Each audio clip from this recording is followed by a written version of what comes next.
মধ্যপ্রাচ্যে যুদ্ধের দামামা বেজে গিয়েছে আর এই পরিস্থিতিতে তেহরানে পরমাণু কেন্দ্রের হামলার পর ইসরায়েলকে একেবারে চরম শাস্তির হুঁশিয়ারি দিয়েছিল ইরান। সেই মতো ইরান ইসরায়েল একের পর এক যেভাবে আমরা দেখতে পাচ্ছি যে ক্ষেপণাস্ত্র হামলা চালাচ্ছে আর তাতে করে একেবারে 90% ইসরায়েলি বর্তমানে প্রাণ বাঁচাতে আশ্রয় নিতে হয়েছে তাদেরকে বাংকারে। আর এমন একটা ভয়ানক পরিস্থিতি। আবার এই পরিস্থিতিতে আমরা যদি দেখি আমেরিকা সেও কিন্তু একটা বক্তব্য রেখেছে। আবার অন্যদিকে আমেরিকার বিরুদ্ধে কার্যত যেন যুদ্ধ ঘোষণা করে দিয়েছেন ইরানের শীর্ষ নেতা আয়াতুল্লাহ আলী খামেনি। অর্থাৎ কোথাও একটা গিয়ে যেটা দেখা যাচ্ছে আমেরিকাও কিন্তু এই যুদ্ধের একটা পার্ট হয়ে দাঁড়াচ্ছে। 18 জুন নিজের এক্স হ্যান্ডেলে একটি বার্তায় খামেনি জানিয়েছিলেন যে আমাদের অবশ্যই জিহাদি ইহুদিবাদী শাসন ব্যবস্থার বিরুদ্ধে কঠোর জবাব দিতে হবে এবং আমরা ইহুদিবাদীদের প্রতি কোনো দয়া দেখাবো না। অর্থাৎ এই যে তার বক্তব্য, এই বক্তব্যের মধ্যে কিন্তু বারবার একেবারে পরিষ্কার হয়ে গিয়েছে যে তারা ঠিক কোন অবস্থানে তাদের পরবর্তীতে এগোতে চলেছে। অন্যদিকে এবার যদি আমরা ট্রাম্পের বার্তাটা দেখি, ট্রাম্প ইতিমধ্যে পরপর 3টি বার্তা দিয়েছে। সেই বার্তাগুলো ভীষণভাবে গুরুত্বপূর্ণ এবং আর এই যে যুদ্ধ, এই যুদ্ধ পরিস্থিতিতে আন্তর্জাতিক সম্পর্ক বিশেষজ্ঞরা মনে করছেন কোথাও গিয়ে তাহলে কি সরাসরি না বললেও আমেরিকা কি যুক্ত হয়ে গেল। এবার অন্যদিকে যদি আমরা বলি মহাশক্তিধর চীনের কথা, চীনের সঙ্গে আবার ইরানের সম্পর্ক ভীষণ ভালো। এমনও নাকি কথা শোনা যাচ্ছে যে চীনা বিমানগুলো সামরিক সরঞ্জাম বহন করে নাকি ইরানে পৌঁছচ্ছে, যদিও এই খবরের এখনো পর্যন্ত কোনো সঠিক কোনো শিলমোহর পড়েনি, তবে এমন কথা শোনা গিয়েছে। স্বাভাবিকভাবে যখন এমন কথা চলে আসছে তখন এবারে প্রশ্ন ঘোরাফেরা করছে তাহলে কি একদিকে যদি আমরা দেখি ইরান আর চীন আর অন্যদিকে ইসরায়েল আর আমেরিকা, আর এইভাবেই কি এই মহাযুদ্ধ আগামীতে এগোতে চলেছে? যদি তা হয় তাহলে অবশ্যই তার আগে জেনে নেওয়া দরকার এই যুদ্ধের ক্ষেত্রে কার শক্তি কতটা। চলুন আমরা বরঞ্চ সেই দিকেই নজর রাখি। প্রথমে আমরা দেখিনি ইরান এবং ইসরায়েল, যদি আমরা শুধুমাত্র এদের ক্ষেত্রটা দেখি তাহলে কার শক্তি কতটা, চলুন দেখি।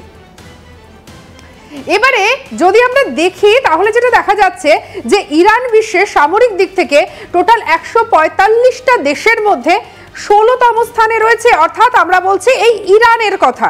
আর এবারে চলে আসছে আমার আরেক দিকে, অর্থাৎ বাদিকে আছে ইসরায়েল, সেই ইসরায়েলের কথা।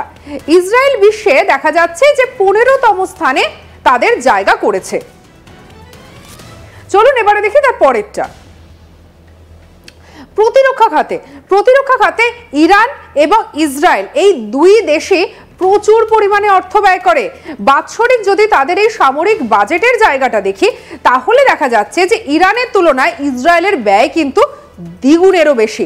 সামরিক বাজেটে যেটা দেখা যাচ্ছে ইরান প্রতিরক্ষা বাজেটে 15,450 কোটি ডলার এবং ইসরায়েলের ক্ষেত্রে যেটা দেখা যাচ্ছে ইসরায়েল প্রতিরক্ষা খাতে 30,500 কোটি ডলার খরচা করে বা এই টাকাটাই তারা এইবারে যে 2025-এর তারা খরচা করবে বলে জানিয়েছে।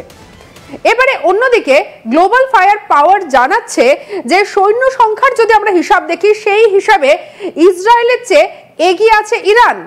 এবারে দেখব সেই সক্রিয় সেনা। দেখুন ইরানের সক্রিয় সেনা যেটা দেখা যাচ্ছে 11,80,000, অন্যদিকে ইসরায়েলের ক্ষেত্রে যদি আমরা দেখি তাহলে সক্রিয় সেনা দেখা যাচ্ছে 7,70,000।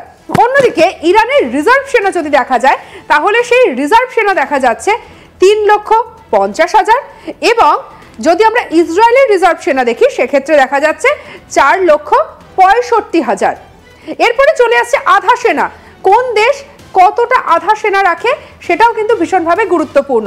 এবারে যদি আমরা দেখি ইরানের ক্ষেত্রে যদি আমরা দেখি ইরান আধা সেনা 2,20,000 এবং ইসরায়েলের ক্ষেত্রে যদি আমরা দেখি সেই আধা সেনা দেখা যাচ্ছে 35,000। অর্থাৎ যদি আমরা এই সংখ্যাটা দেখি আধা সেনার সংখ্যাটা তাহলে কিন্তু ইরানের ক্ষেত্রে শক্তি অনেকটা বেশি। এবারে তারপরে চলে আসছে সামরিক বিমানের ক্ষেত্রে কার কাছে কতগুলো সামরিক বিমান আছে সেই দিকটা কিন্তু লক্ষ্য রাখা ভীষণভাবে দরকার। ইরানের ক্ষেত্রে যেটা আমরা দেখতে পাবো যে 551 হচ্ছে এই সামরিক বিমান এবং যদি আমরা ইসরায়েলের ক্ষেত্রে দেখি সেই সামরিক বিমান হচ্ছে 612। অর্থাৎ ইসরায়েল কিন্তু সামরিক বিমানের দিক থেকে এগিয়ে রয়েছে ইরানের থেকে। এবারে যদি আমরা দেখি এর পরেরটা অর্থাৎ যুদ্ধ বিমান কার কাছে রয়েছে কতটা। এবারে যদি আমরা ইরানের দিকটা দেখি, ইরানের কাছে এই যুদ্ধ বিমানের সংখ্যাটা দেখা যাচ্ছে 188।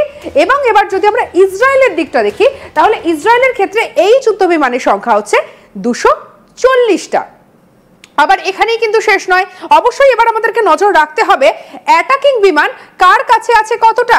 এবারে যদি আমরা দেখি ইরানের দিকটা তাহলে ইরানের কাছে এই অ্যাটাকিং বিমান হচ্ছে 21টা। এবং যদি আমরা দেখি ইসরায়েলের দিকটা তাহলে ইসরায়েলের কাছে এই অ্যাটাকিং বিমান হচ্ছে 38টা। এর পরবর্তীতে চলে আসছে পরিবহন বিমান। পরিবহন বিমান কার কাছে আছে কতটা। ইরানের ক্ষেত্রে যদি আমরা দেখি ইরানের ক্ষেত্রে এই পরিবহন বিমান হচ্ছে 87 অর্থাৎ 87টা থাকছে। এবং যদি এবার আমরা দেখি ইসরায়েলের দিকটা তাহলে ইসরায়েলের কাছে আছে 13টা অর্থাৎ ইসরায়েল কিন্তু এই জায়গা থেকে ইরানের থেকে অনেকটাই পিছিয়ে রয়েছে পরিবহনগত দিক থেকে। এবং আমরা জানি যে এই যুদ্ধক্ষেত্রে এই পরিবহন বিমান ভীষণই একটা গুরুত্বপূর্ণ ভূমিকা পালন করে। এরপরে চলে আসছে এদের কার কাছে আর কি রয়েছে এবং সামরিকগত দিক থেকে এরা কতটা শক্তিশালী। এই যেমন F-14 রয়েছে ইরানের কাছে এবং অন্যদিকে F-16 রয়েছে ইসরায়েলের কাছে। আবার যদি দেখা যায় MiG-29 রয়েছে ইরানের কাছে, ইসরায়েলের কাছে রয়েছে F-35। আবার ইরানের কাছে যেমন একদিকে আছে মিরাজ F-1 এবং J-7 আর অন্যদিকে ইসরায়েলের কাছে আছে ট্যাঙ্কার ফ্লিট। অর্থাৎ এই যে লড়াই এই লড়াইয়ের দিক থেকে কিন্তু অনেকটাই তারা শক্তিশালী। এবারে চলে আসে আরো একটা, যখন বায়ুসেনার কথা বলতে হয় তখন কিন্তু অবশ্যই হেলিকপ্টারের বিষয়টাও চলে আসে। কারণ শুধুমাত্র কিন্তু এই বিমান নয়, হেলিকপ্টারও বায়ুসেনার একটা গুরুত্বপূর্ণ জায়গা দখল করে রয়েছে।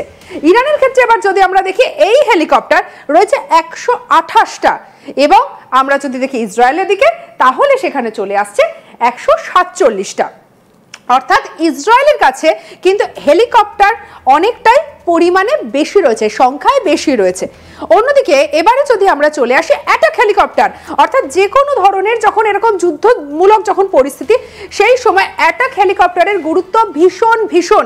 অ্যাটাক হেলিকপ্টারের যদি আমরা দেখি ইরানের কাছে রয়েছে 13টা এবং যদি আমরা অপর প্রান্তে দেখি ইসরায়েলের দিকটা তাহলে ইসরায়েলের ক্ষেত্রে দেখা যাচ্ছে এই অ্যাটাক হেলিকপ্টার রয়েছে 48টা। এ তো গেল বায়ুসেনা অর্থাৎ বায়ুসেনাগত দিক থেকে।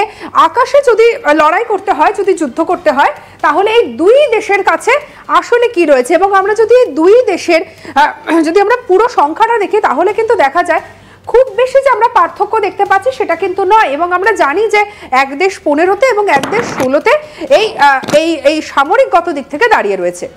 এরপরে আমরা লক্ষ্য রাখবো নৌসেনার দিকে, নৌসেনা বা নৌগত দিকে ঠিক কতটা শক্তিশালী। এবারে এই যে নৌসেনা